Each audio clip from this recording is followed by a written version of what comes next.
All right, good morning, good afternoon, good evening, good night, whenever it is that you're listening or watching this. This is the devotional for December 19th, 2016.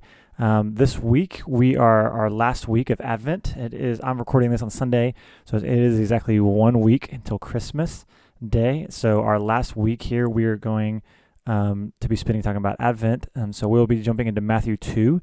So, the very first week of Advent on Starter, we dealt with Matthew 1 and Luke 1, and then last week we dealt with Luke 2, and this week we're finishing up with Matthew 2. So I'm gonna pick a few areas out of here and then jump into it. So kind of follow with me. So I'm gonna do verses 1 through 7, and then show you a couple other small verses. So listen or watch with me.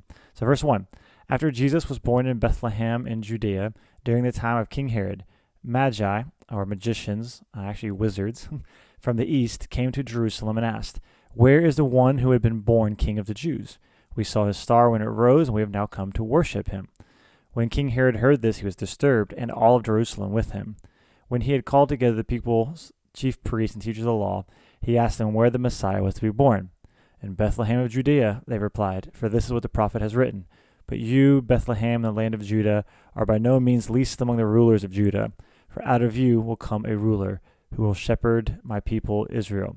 When Herod called the Magi secretly and found out from them the exact time the star had appeared, he sent them to Bethlehem and said, "Go and search carefully for the child, for as you find him, report to me, so that I too may go and worship him." I'm going to highlight this little area because we're going to talk about this predominantly today. And I also wanted to just show these dream verses. So in chapter 1, and especially in chapter 2, there are multiple mentions of dreams and God speaking particularly through dreams. So in verse 12, not too long after the Magi didn't, it says that they've been warned in a dream not to go back to Herod. So there it is there. And then when they had gone, an angel of the Lord appeared to Joseph in a dream, said, "Get up, go to Egypt, and stay there until I tell you." After Herod died, an angel came to Joseph again in a dream, said, "Okay, you can leave Egypt, time to go." After that, he said, "Don't be, have been warned in a dream, okay, about who was still reigning in Jerusalem," right? He said, "Nope, go to Galilee." Okay, so you see this idea of dreams. We'll talk about that in a minute, and see this verse here with Herod. So it's kind of what I want to focus on today. So just a couple of little touch points. Last week gave a great introduction into the Matthew 2 and to Bethlehem, Judea, King Herod. Chris talked about that a couple weeks ago. I love the word magi. It's where we get the word, same Greek word we get the word magician from, or sorcerer, or my translation also says wizards as well. So a wizard, so definitely not kings. So I know we have the Christmas song says "We three kings of Orient are." Nope, not kings. They are magicians. They're astronomers. They are possibly Zoroastrians. Maybe they are sorcerers, which is a tough word. It's for a wizard. I think is good. I think of like Gandalf. These are nice guys, right? They're like Gandalf. They know a few things, right? I think it's sidebar. I can talk about this too long, but I think it's incredibly interesting that God is revealing himself to humanity, and he doesn't reveal himself to Jewish people, but maybe possibly probably non-believers, astronomers, type people. I think it's very interesting that God did that for the birth of his son. You can talk about that later. The thing I really want to focus on, as these magi, these magicians come, they come to Herod. If you don't know, Herod is the king of the Jews, right? And you got to remember what they said, right? What did they say? It said they came to Jerusalem and asked the king, "Where's the one who has been born King of the Jews?" So they go to the king and say, "Hey, where's the new king? Somebody's been born, according to our astronomy, a new king is born, and we've come to worship him, to bow down to him, to serve him." Okay, it's really, really interesting that you would go to, I don't understand that. Why do they go to the king asking for, "Hey, where's the new king?" Because obviously something has happened. So really interesting. It's crazy that all of Jerusalem was puzzled that Jesus is coming. They didn't know it happened, but here are these magi. We don't know they're three. They brought three gifts, so we guess three, but there's zero evidence and suggestion of actual three guys there. Not going to happen. But there you go. That's where we get it from. So these magi, however many of them are, could have been 100 for all we know. Who knows? These magi, these magicians, these Gandalf-esque people come. They want to worship the new king. They want to serve the new king. That's what that word worship. They want to bow down, literally bow their face to them. That's what they want to do. So they want to worship him. And King Herod is freaking out. So where's this happening? They said Bethlehem. So okay, I think Herod called the Magi in secretly, interesting word there, secretly, because he knew what he was about to do. When did you see the star? About 2 years ago. Okay, this is why we do this the last week, because chronologically, this story we think happened after the shepherd and those kind of times. Does this happen later on? It could be that you can argue that all day long. But they came in, and then Herod said, to send him to Bethlehem, say, okay, he's in Bethlehem, so go to Bethlehem, that's where he's at, and listen to what he says here. This is huge for me. Go, hey, go, search carefully for the child, and as soon as you find, report to me, and here's why. So that's always, and when you're reading in English, anytime you see so that or that, right, I too may go and worship him. Now, if you know the rest of your Christmas story, you know what Herod's about to do, right? There's a reason that Herod brought him in secret. Okay, he brought them in secretly. And they came out publicly, but secretly, he actually told them where they were and said, go and let me know. Because if you keep reading in the story, you know that once he tells them, once they find out, Herod goes, and anybody who's been 2 years or younger in Bethlehem, he kills, okay? Was there 10 kids in Bethlehem at that age? It was a small village. Were there 10,000 because of the census and inflation going on? Who knows? But anyway, if it was one kid, it's definitely one too many. In that sense. So they go and they kill. Herod goes and he's going to kill all these people. So we know when Herod says, hey, go so I can worship him, okay, the fact he did it in secret, and the fact that later we know he goes and kills all these people. And if you know anything about Herod's personality, he's crazy, and he killed his own wife and multiple multiple children to snuff out anybody usurping him. So we know that this is not genuine. So we know that. That's not an argument, and that's not there. That's not revelatory for you. What is interesting for me, what this kind of points out to me, especially for you to think about in this Christmas season, is notice what Herod hides behind. Notice his so that clause, so that I may go and worship him. And I saw this, it kind of really struck out to me. I never noticed it before, but people are constantly using religion as a source for evil, or a disguise for evil, or a shadow of evil. Okay, Herod's doing the exact same thing here. He knows how to talk the talk. He knows how to walk the walk. He knows how to put on the airs. Right? These guys were absolutely convinced. Because I'll show you why here in a little bit. Why? Okay, they were convinced that Herod genuinely wanted to worship him. I think they're genuinely convinced of that. Herod knew the gospel answers. He knew the Christian answers. He knew the Jewish answers. He knew the biblical answers. He knew what these guys should be. They knew what he should be hearing him say. And he knows it, and he's saying all the right things.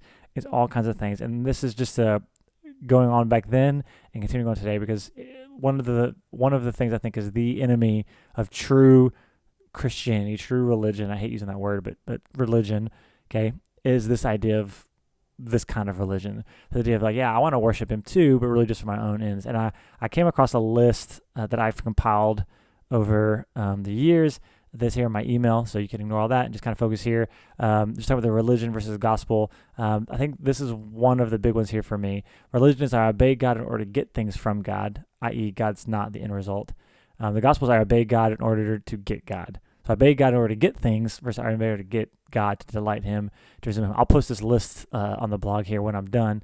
I think it's really interesting just thinking about that idea that I think gospel-driven people say, no, God my gain is God. All right, what I want to gain is more of God.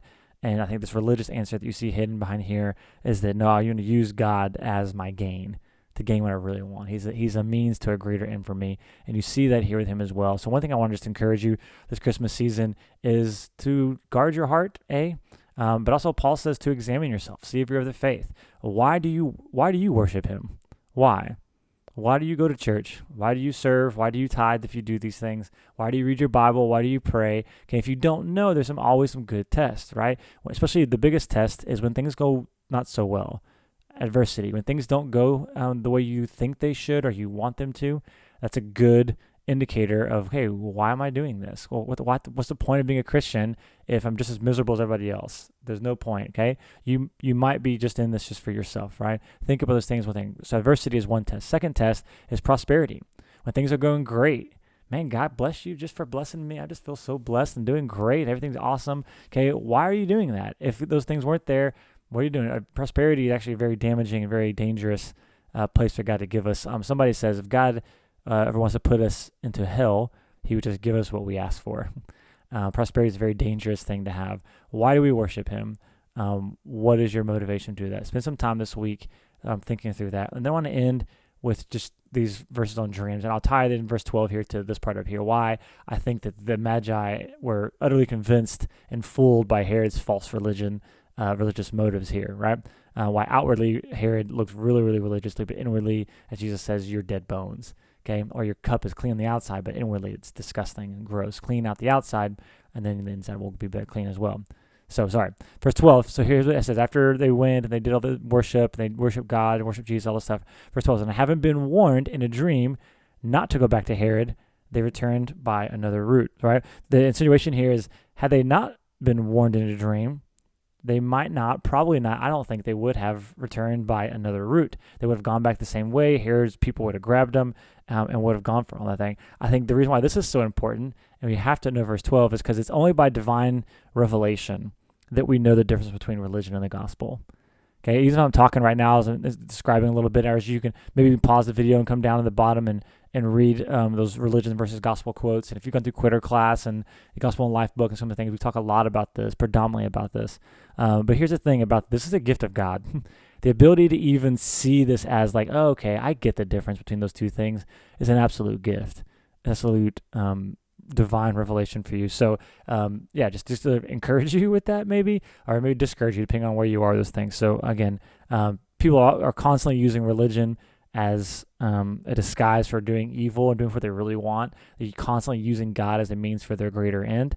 And that's rubbish and not so good. And secondly, here with that is that it takes a divine revelation or a dream, okay?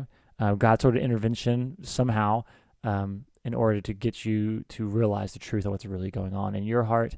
And I would try very hard not to know what's going on in other people's heart, but to know what's going on in your heart. So the dream, okay, the question I have here, and I don't have a good answer for this, by the way, but I think it's incredibly important as you if you just read Matthew 1 and 2 just by themselves, especially just read chapter 2 all the way through, you're going to notice how many times he says dream, okay? The God's like main means of communicating is in a dream. I think he like goes to Mary with an angel face to face and talks, but then after that, all of God's communication in this section is all via dreams.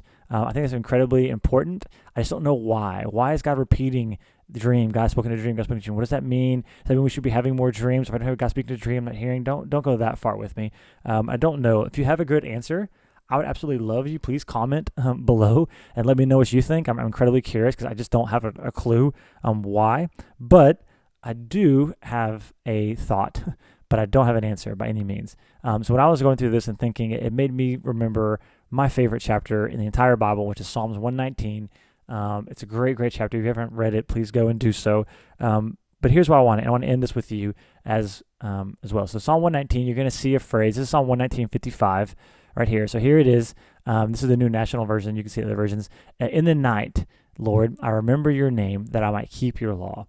I reflect on the night who you are. I remember your name in the night. Oh, Lord, I remember your name in the night. I've remembered your name, oh, Lord, in the nighttime. Okay, Yahweh, I remembered your name in the night. In the night, I remember your name. Constantly doing this. Okay, in Acts 16:25, Paul and Silas are in jail. Okay, it says about midnight or in the middle of the night, okay, Paul and Silas are praying and singing hymns to God. Other person listening to them. Psalms 42:8, the Lord will command his loving kindness in the daytime, and his song will be with me in the middle of the night, and I pray to God all of my life. Okay, Psalm 63, when I remember you on my bed at night, I meditate on you in the night watches. Okay, I declare your loving kindness, Psalm 92. I declare your loving kindness in the morning and your faithfulness in the night. Psalm 119, again, another verse of that. At midnight, I'll rise and give thanks to you because of your righteous ordinances. Psalm 119, 145, I cried with all of my heart, answer me, O Lord, and I will observe your statutes. And that's a weird one in 12. Isaiah 26:9, listen to this. At night, in the middle of the night, my soul longs for you. Indeed, my spirit within me seeks you diligently. For when the earth experiences your judgments, inhabitants of the world will learn righteousness. I love that. At night, my soul longs to me. So for me, when I hear the idea of dreams and I read these verses and I think about Psalm 119, this idea of God saying, and if you read this, guys, this idea of God, day and night, I meditate on your law. Constantly, I'm thinking about you. Constantly, we're communicating to one another. It's not just this thing that I do when I'm being really religious and I'm in the temple or I'm at church or I'm reading my Bible, none of this kind of stuff. Okay, but what he's saying is, I think what he's saying here is that God is wanting to speak to us constantly. God is always wanting to speak. God is always speaking. I heard somebody say, a guy named Bob Hamp is a good communicator. I'll try to post some of his stuff later. But he says that the kingdom of heaven is like sound waves, right?